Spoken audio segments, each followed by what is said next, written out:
Thank you. Police departments across this country are mourning the loss of two New York officers and a policeman in Florida murdered this past weekend. WIAT 42 News reporter Chris Womack joins us now. Chris, this is a very tough time for officers and families.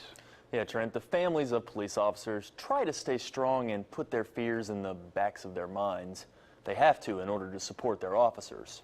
When something like this happens, though, it makes forgetting your fears nearly impossible.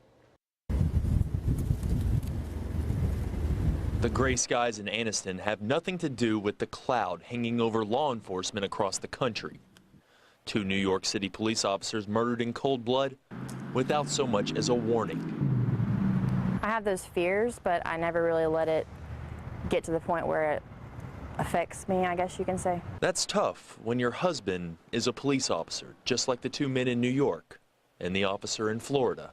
It's hard, though, you know, when you see your husband read an article like that or see something in the news, because even though they didn't know that officer personally, it hits home knowing that it could happen around here any day. It could happen to anyone they know. It could happen to them. You start thinking about who's next. You know, you start thinking about these people that just plan this out and attack these police officers without them even knowing.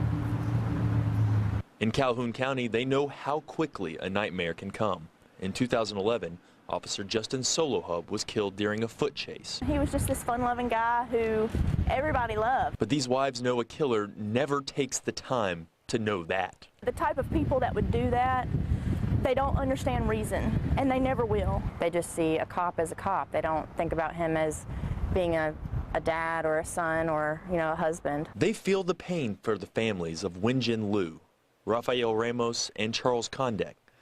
And they want to send a message from Alabama, but there just isn't much to say. I pray that God would give you that, you know, that humbleness to deep down find forgiveness and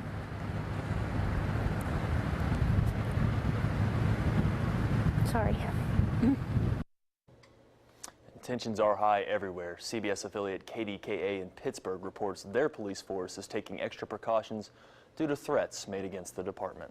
Chris Womack, WIAT 42 News, coverage you can count on.